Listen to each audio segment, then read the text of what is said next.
Baik. Assalamualaikum warahmatullahi wabarakatuh.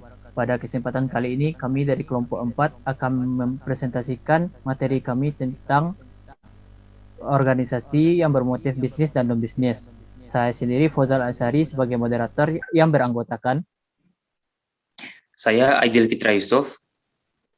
Saya Farhan Bima Fitra. Saya Melati Sukma Mentari. Saya Mariam. Saya Putri Herani Mastas. Dan saya Cynthia Azri. Baik, itulah anggota-anggota dari kelompok 4. Selanjutnya kami akan langsung dalam penyampaian materi. Materi pertama akan disampaikan oleh Aidil. Kepada Aidil kami persilahkan.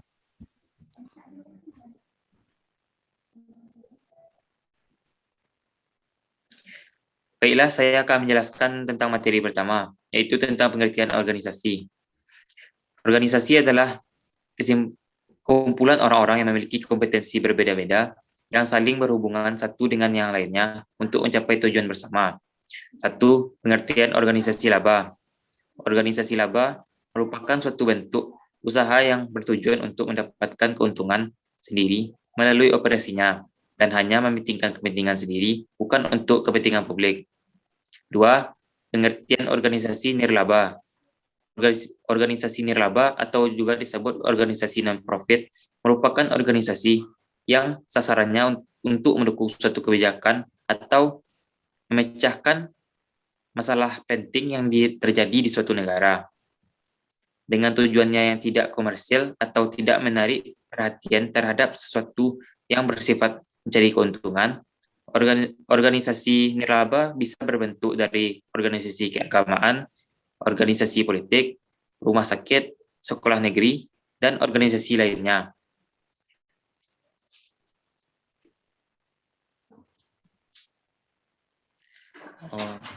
Ciri-ciri perusahaan laba yaitu: 1.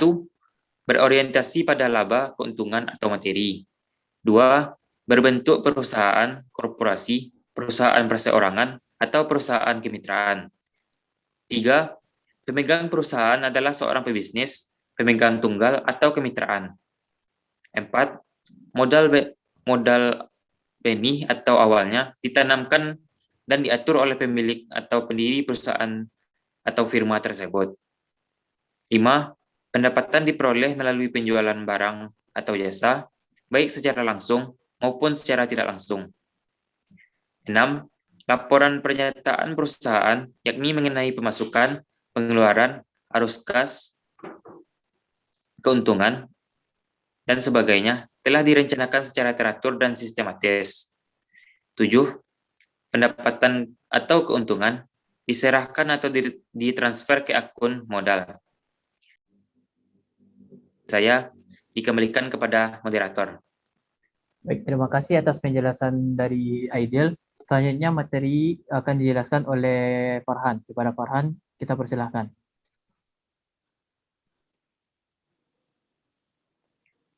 Baiklah, saya akan menjelaskan tentang jenis-jenis perusahaan laba. Yang pertama itu perusahaan milik pemerintah. Perusahaan milik pemerintah adalah suatu perusahaan yang dimiliki baik sebagian kecil, sebagian besar, maupun sepenuhnya oleh pemerintah, dan diatur oleh undang-undang atau kebijakan tertentu pada suatu negara, daerah, atau desa, serta menguasai sektor-sektor penting, sensitif, dan vital dalam masyarakat, khususnya menyangkut hajat hidup orang banyak. Yang kedua, perusahaan publik. Perusahaan publik adalah suatu perusahaan perseroan terbatas yang dimiliki serta dikelola secara terbuka oleh publik atau masyarakat umum, para pemegang saham, dan sahamnya diperdagangkan secara bebas di bursa saham atau di pasar bebas di bawah peraturan pemerintah. Yang ketiga, perusahaan swasta. Perusahaan swasta adalah suatu perusahaan yang dimiliki oleh seorang pebisnis, awam, atau beberapa orang pemegang usaha yang bukan pemerintah. Contoh perusahaan laba. Yang pertama yaitu perusahaan milik pemerintah, badan usaha milik negara atau BUMN, badan usaha milik daerah BUMD, badan usaha milik desa BUMDes, badan usaha milik negara BUMN terdiri atas dua, yaitu perusahaan umum Perum dan perusahaan badan usaha perseroan atau Persero. Yang kedua itu perusahaan publik. Perusahaan publik adalah berupa terdaftar perusahaan terbuka atau tidak terdaftar, perusahaan publik tidak terdaftar. Di Indonesia, perusahaan publik diberi tambahan nama TBK sebagai singkatan dari terbuka. Yang ketiga, perusahaan swasta. Ada berbagai jenis perusahaan swasta di Indonesia, seperti perusahaan perseorangan, firma atau FA, persekutuan komanditer, CV, dan perseroan terbatas atau PT. Itulah yang dapat saya sampaikan. Kembali ke moderator. Baik, terima kasih atas penjelasan dari Farhan. Selanjutnya materi akan dijelaskan oleh Melati. Kepada Melati dipersilahkan. Baiklah, saya akan menjelaskan mengenai ciri-ciri perusahaan nirlaba. Menurut Ruang Lingkup PSAK nomor 45, organisasi non-profit atau nirlaba memiliki ciri-ciri seperti di bawah ini. Yang pertama yaitu sumber daya utamanya berasal dari penyumbang yang tidak mengharapkan laba atau keuntungan yang sebanding dengan sumber daya yang mereka korbankan. Yang kedua yaitu organisasi tersebut mampu menghasilkan barang dan jasa tanpa bertujuan untuk menuntut laba atau keuntungan. Jika entitas menghasilkan laba, maka akan pernah dibagikan kepada penyumbang atau pemilik entitas. Yang ketiga yaitu di organisasi ini tidak ada kepemilikan yang jelas seperti organisasi lain. Artinya dalam organisasi non-profit ini tidak dapat dijual, dialihkan, atau dikembalikan sumbangannya. Pada dasar organisasi ini tidak mencerminkan adanya proporsi pembagian laba atau keuntungan pada saat likuidasi atau pembubaran organisasi. Organisasi ini akan dikembangkan kembali saat pembubaran instansi.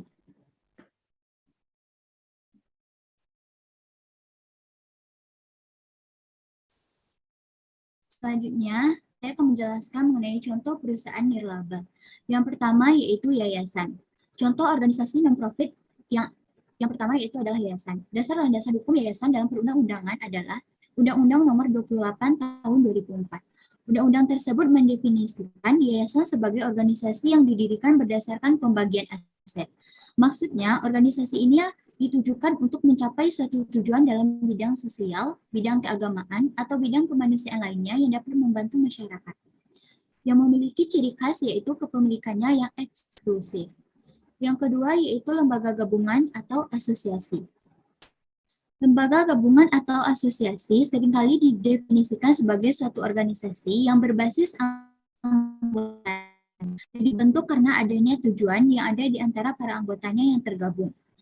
Asosiasi dibedakan menjadi dua, yaitu asosiasi gabungan dengan memiliki hukum dan asosiasi biasa yang tidak memiliki hukum.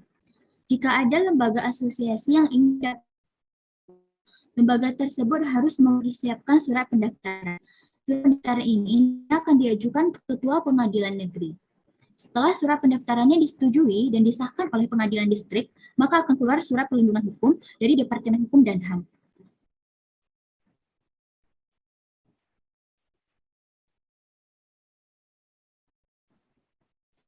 Yang ketiga yaitu institut.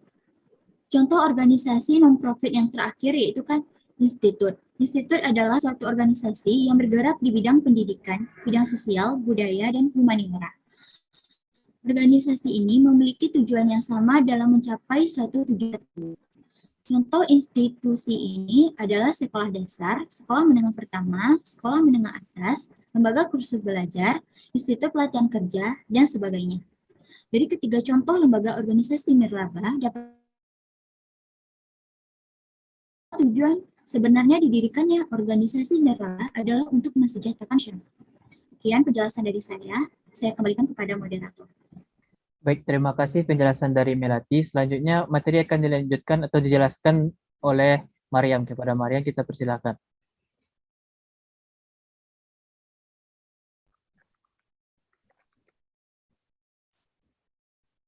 Baiklah, saya akan menjelaskan tentang perbedaan perusahaan laba dan nirlaba. Perbedaan perusahaan laba dengan organisasi nirlaba dapat dilihat dari tujuan dan kepemilikan, di mana perusahaan laba lebih mementingkan keuntungan dan pemilik tidak harus bertanggung jawab sepenuhnya terhadap perusahaan. Sedangkan organisasi nirlaba lebih mementingkan pelayanan publik dan pemilik harus bertanggung jawab sepenuhnya terhadap organisasi. Selain itu, perusahaan laba wajib membayar pajak, sedangkan organisasi nirlaba dibebaskan dari pajak. Selanjutnya,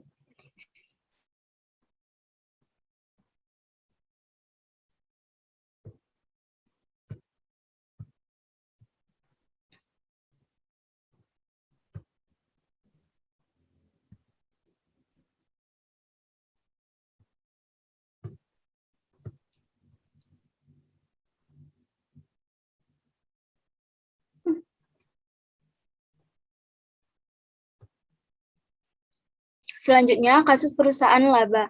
Salah satunya yaitu belum reda kisruh laporan keuangan PT Garuda Indonesia, kini publik kembali dibuat terkesima dengan laporan keuangan PT Perusahaan Listrik Negara atau PLN dan Pertamina. Ketiga BUMN tersebut berhasil membukukan kinerja yang kinclong pada akhir 2018, meski terseok-seok hingga kuartal 3 2018. Contohnya Garuda Indonesia berhasil membukukan laba bersih sebesar 809.000 US dollar pada 2018 atau setara dengan 11,56 miliar Indonesia. Yang mengacu kurs Indonesia sebesar 14.300 per dolar Amerika Serikat. Kondisi ini berbanding terbalik dari kinerja perseroan 2017 yang merugi sebesar 216,58 juta US dollar atau setara dengan 3,9 triliun rupiah. Padahal pada kuartal 3 2018, maskapai penerbangan plat merah itu masih merugi sebesar 114,8 juta US dollar atau sebesar 1,63 triliun rupiah. Tak jauh berbeda, PLN berhasil mencetak laba bersih sebesar 11,56 triliun rupiah sepanjang 2018. Laba itu naik sebesar 162,30% atau hampir 3 kali lipat dari laba 2017, yakni 4,42 triliun rupiah. Padahal pada kuartal 3 2019, PLN masih mengantongi rugi sebesar 18,48 triliun rupiah akibat rugi selisih kurs sebesar 17,32 triliun rupiah. Sementara PT Pertamina baru saja mengumumkan laba bersih sepanjang tahun lalu sebesar 2,53 miliar US dollar atau sekitar 35,99 triliun rupiah. Meski turun tipis dibanding tahun lalu sebesar 2,54 miliar US dollar, capaian ini lompat dibanding kuartal 3 2018 yang baru mencatatkan laba 5 triliun rupiah.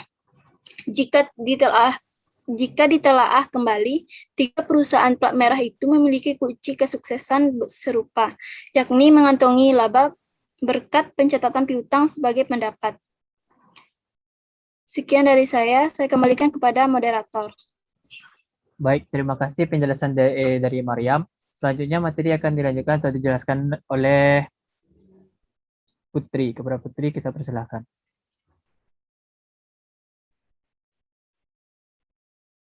Kasus perusahaan laba. Perusahaan laba di tengah kondisi pandemi dan PSBB saat ini, e-commerce secara otomatis menjadi solusi masyarakat untuk berbelanja. Namun, ada oknum yang memanfaatkan kondisi ini untuk meretas data pengguna di salah satu unicorn tanah air. Tokopedia dihantam kebocoran data 15 juta akun pengguna pada Maret 2020. Padahal di tahun 2019, Tokopedia mengungkapkan bahwa ada sekitar 91 juta akun aktif di platformnya. Artinya, hampir semua akun di Tokopedia berhasil diambil datanya oleh peretas. Pelaku menjual data di dark web berupa user, ID, email, nama lengkap, tanggal lahir, jenis kelamin, nomor handphone, dan password yang masih terhas atau tersandi. Akun yang membocorkan juga menginfokan memiliki dan akan menjual 91 juta data pengguna Tokopedia. Data yang sebelumnya diperjualbelikan seharga 5.000 US dollar atau sekitar 70 juta itu kini bisa didownload secara bebas. Hal ini diketahui pengguna setelah dibagikan linknya tautan untuk mengunduh data Tokopedia sebanyak 91 juta secara gratis. Data pengguna yang bocor pastinya akan banyak pihak yang menggunakan untuk kejahatan. Adanya 91 juta data pengguna yang bocor ini membuktikan betapa lemahnya regulasi perundang-undangan kita yang menaungi wilayah cyber dan data pribadi. Sekian dari saya kembalikan kepada moderator. Baik, terima kasih penjelasan dari Putri. Selanjutnya akan dijelaskan oleh Cynthia. Kepada Cynthia kita persilahkan. Baiklah, saya akan menjelaskan tentang kasus perusahaan nirlaba.